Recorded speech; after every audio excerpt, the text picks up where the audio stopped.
Hanya beberapa minggu sebelum pemberontakan PKI di Madiun dan agresi militer Belanda kedua di negeri Belanda, pada 4 September 1948, Ratu Belanda Wilhelmina memutuskan turun tahta dan menyerahkan singgasananya pada putri tunggalnya Juliana.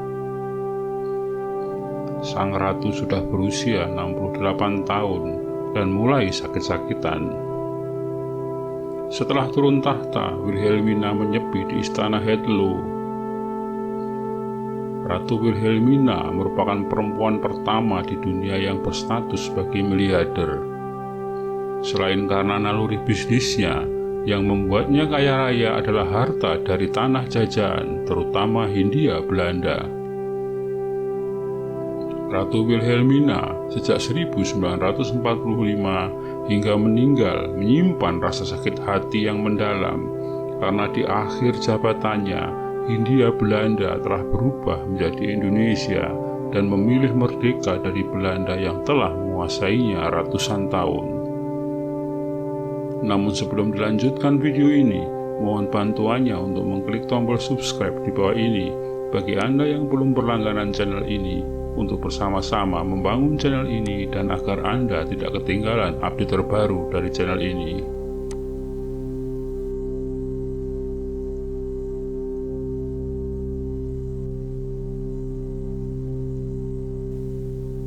Ratu Wilhelmina memerintah negeri Belanda selama 57 tahun, 286 hari. Ia bernama lengkap Wilhelmina Helena Pauline Maria. Terlahir sebagai putri satu-satunya Raja Willem III dengan Ratu Emma. Maka begitu ayahnya meninggal di usia 73 tahun pada 23 November 1890, dia pun otomatis menjadi orang nomor 1 di Belanda. Meski kekuasaannya diwalikan pada ibunya hingga 31 Agustus 1898, karena usianya saat ayahnya mangkat baru 10 tahun, status Wilhelmina sebagai orang nomor 1 tak terbantahkan. Hanya soal waktu belaka sampai ia benar-benar menjadi penguasa penuh. Dan ketika saat itu tiba, ujian kepada kepemimpinannya pun langsung menghadang tak lama kemudian. Di awal menjadi Ratu Belanda, muncul masalah di Afrika Selatan. Keturunan Belanda di Afrika Selatan bertikai dengan pihak Inggris, dan Wilhelmina langsung memperlihatkan keberaniannya dan ketegasannya sebagai pemimpin. Sang ratu langsung mengirimkan kapal perang ke Afrika Selatan dan mengabaikan blokade Angkatan Laut Inggris. Melawan negara adidaya semacam Inggris pada masa itu butuh keberanian yang sangat besar.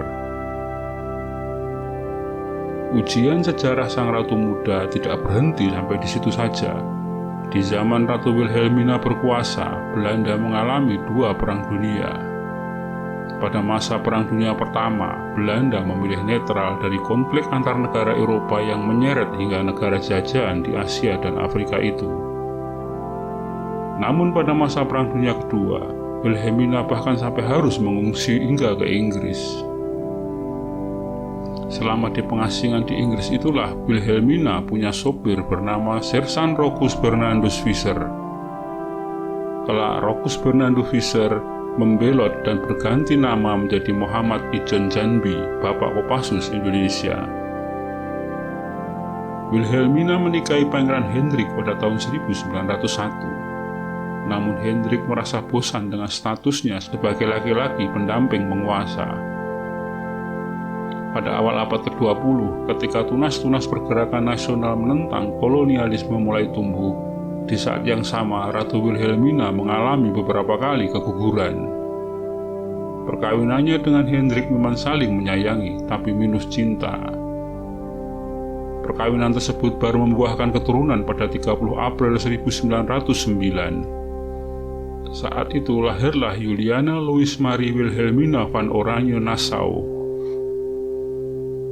Juliana belakangan menikah dengan Pangeran Benhard yang berdarah Jerman pada 7 Januari 1937. Dari perkawinan itu, pasangan ini mempunyai 4 orang putri.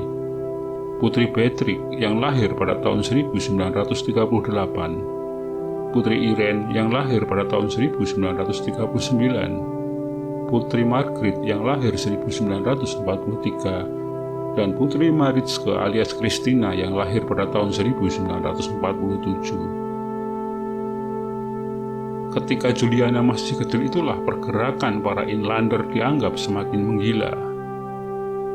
Salah satu pergerakan itu adalah organisasi komunis. Sneevliet, seorang komunis Belanda, sudah mengkader pemuda lokal bernama Alimin yang belakangan mendirikan Partai Komunis Indonesia.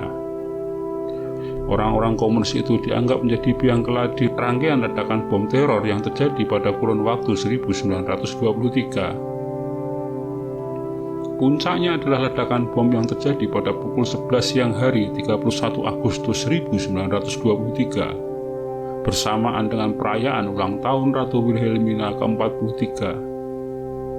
Tentunya bom tersebut tidak mencelakai sang ratu dan keluarganya, karena bom tersebut tidak diledakkan di Belanda, namun di Solo, Hindia Belanda.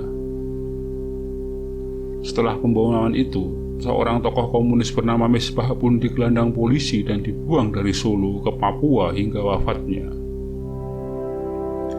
Ketika Indonesia menyatakan kemerdekaannya pada tahun 1945, usia Putri Juliana sudah 36 tahun, sementara Ratu Wilhelmina menginjak 68 tahun, usia yang makin uzur.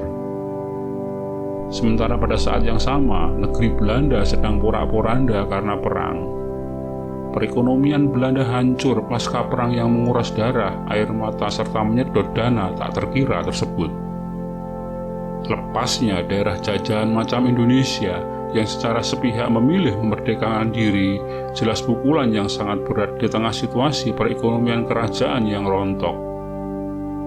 Merdekanya Indonesia jelas bukan kabar yang bagus dan harus segera disikapi dengan cepat dan tegas. Ribuan pemuda-pemuda Belanda dikirim dengan tujuan mengambil kembali Indonesia. Apalagi kemudian perekonomian Belanda tertolong berkat skema bantuan Marshall Plan Amerika yang sedang tak ingin kehilangan sekutu dalam menghadapi konfrontasinya dengan Uni Soviet pasca Perang Dunia Kedua.